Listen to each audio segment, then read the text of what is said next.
Hello traders, ni matumaini yangu mnaendelea vizuri.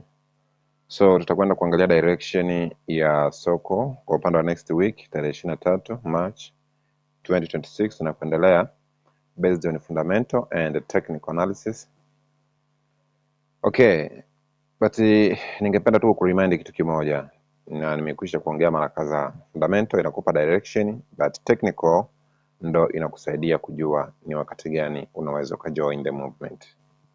Okay, based on fundamental tulisema most of markets wakati huu yanaendeshwa na kinachoendelea Middle East. So kadri changamoto ya mafuta inavyozidi kuwa kipengele, ndivyo jinsi masoko yanavyozidi kuyumba na kusheki up and down. Okay, latest news kwa kile kinachoendelea kwa upande wa Middle East ni kwamba Trump tarehe 21 ilikuwa ni Ijumaa, ametoa haraka, anasema we are almost to end the war kwenye upande wa Middle East. Kwa hiyo hii ni just like ni good news kwa upande wa investors. Kumbuka kwamba market ina react kwenye kila kitu ambacho kinakuwa released, provided kwamba hiyo release imetoka kwenye mamlaka husika. Hata kama ni hapa Tanzania kwa mfano, tuchukulie mfano kwa mfano kama hapa Tanzania, hata kama ni kwa bahati mbaya rais akasema kwamba nafuta kodi kwa wafanyabiashara wote wenye mitaji chini ya milioni 20. Hata kama ilikuwa ni kwamba ameongea kwa bahati mbaya, tegemea kwamba hiyo news itakuwa na impact sokoni kwa muda kabla haijafanywa marekebisho. Kwa hiyo kila tamko analotoa Trump, doesn't matter ni intentional au imetokea kwa bahati mbaya, ni lazima ilete impact kwanza kabla haijatafuta equilibrium tena soko kurejea kwenye uhalisia based on reality. Okay, now amesema yuko karibu kumaliza hii vita. Kwa hiyo kama ni hivyo, basi tunategemea kwamba wale wote ambao walikuwa wakipata wasiwasi kuhusiana na bei ya mafuta, tunategemea kwamba wanarejesha matumaini ya kwamba nao inflation expectation, inflation raise, tunategemea matarajio ya inflation raise au changamoto ya inflation kwenye region mbalimbali duniani, tunaanza kutarajia tena kwamba inaenda kuwa sorted. Lakini vile vile kitu kingine ambacho amezungumza ndani ya siku hiyo hiyo, amelift sanction kwa upande wa mafuta yanayozalishwa Iran. Kumbuka kwamba mafuta yanayozalishwa Iran yalikuwa yametiliwa vikazo sana vya kibiashara kwamba hayatakiwi kuuzwa popote pale, hata atakayanunua manake anakuwa ameingia kwenye mgogoro isiyokuwa na sababu.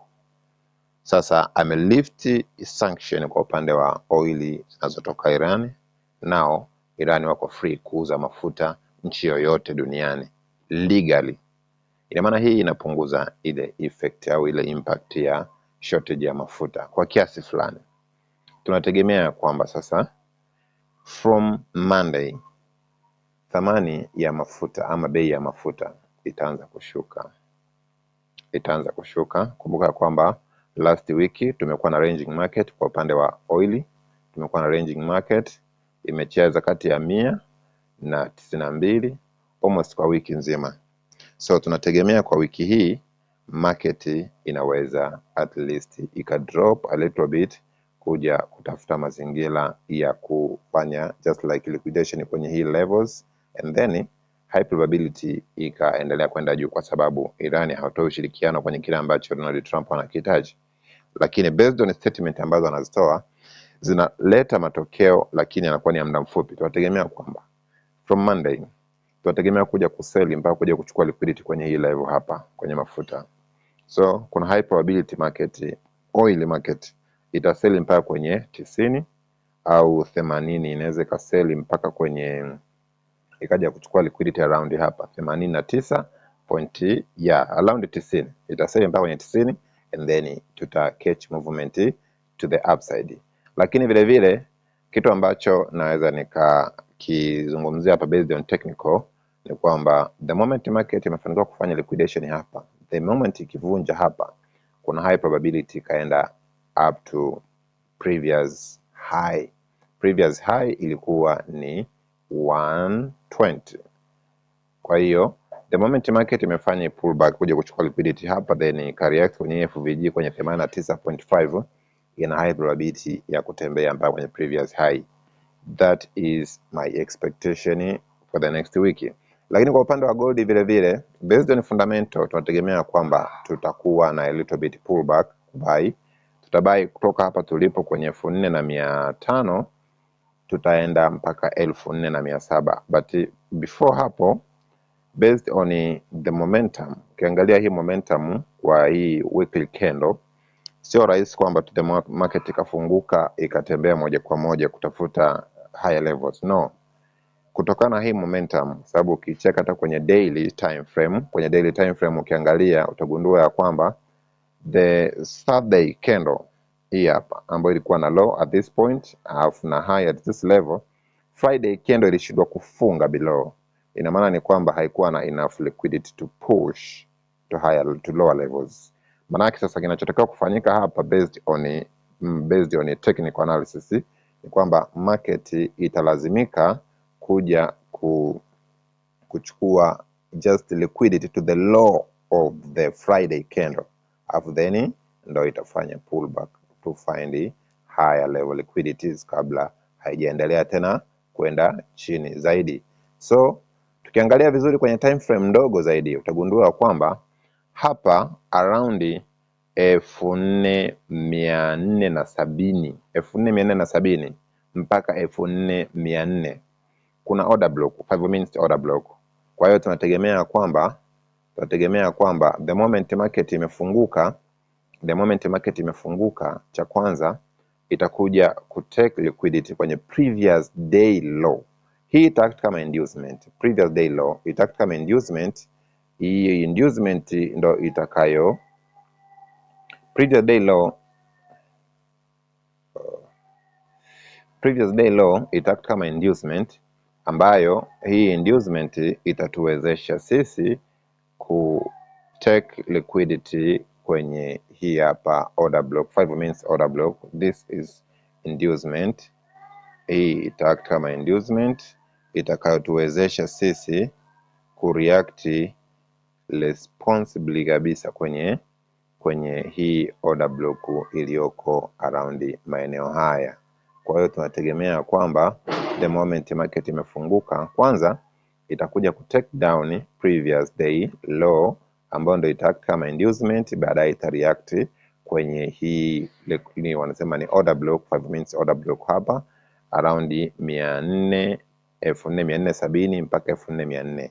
Yeah. So baada ya kureact hapa, market tunategemea kwamba itatembea kutafuta liquidity at higher price, then baadaye itakuwa na continuation kwenda chini. Na hapa tukiangalia kuna 30 minutes order block iko hapa, 30 minutes order block iko hapa, ambayo ndo market inaweza kaja kureact mita hiyo, alafu baadaye kwa continuation to the downside. Kwa hiyo tutegemea kwamba the moment market imefunguka, kwanza tunatakiwa to buy, wala usiogope kubai kwa sababu ya fundamental iliyopo, japokuwa just like in statement za Trump, lakini ukizifuatilia in reality hazina mashiko sana, lakini kwa sababu market lazima react, kwa sababu hiyo statement imetolewa na mamlaka husika, lazima market react kwanza, alafu then baadaye itatafuta equilibrium on its own. Kwa hiyo ukiangalia vizuri hapa ni kwamba market tunategemea kwamba itakuja react maeneo haya, alafu then after hiyo reaction then market after your reaction then market itakuja kutafuta hii level hapa. After your reaction market itakuja kutafuta hii level hapa. So we expecting to buy from hapa ilipo, baada ya kuchukua liquidity kwenye previous day low, then tutabuy mpaka 4,700. Umeona? After hapo tunategemea market kama ita confirm hapa, kama ita confirmation just a reversal confirmation, basi inaweza ikawa ni moja kwa moja kuitafuta 4,400 and the low price. So hivi ni expectation zangu based on the currently fundamental and based on technical analysis. Tunategemea kwamba hiki ndio kitakachokuwa kinatokea kwa upande wa next week. Kwa upande wa mafuta next week Next week hiyo tukiangalia vizuri kwamba last week tulikuwa na consolidation, tulikuwa na ranging market, na range from 100 to 92. So based on ICT principle ambayo tunasema cause and effect, tunategemea kwamba hii ranging at least imedumu kwa zaidi ya week sasa. Kwa hiyo tunategemea kwamba the moment market imefanikiwa ku break hii range, inaweza ikawa ndo moja kwa moja kutafuta kutafuta 100 na kitu. So tunategemea kwamba the next week kuanzia hapo kesho market itaseli kutafuta 90 kwanza, kama itatoa confirmation within this FVG hapa kwenye 90 na 89 hapa, then baada ya hapo market itaprint to the previous high ambayo ni 120 based on fact kinachoendelea kati ya mgogoro wa Marekani na Irani, based on fact. So tunategemea hii trajectory inaweza ikawa fulfilled for the next week. So it's up to you to play smart. Now you are informed, well informed about the direction. It's up to you to apply technical analysis to find how you can join this movement. Good luck and thank you for watching.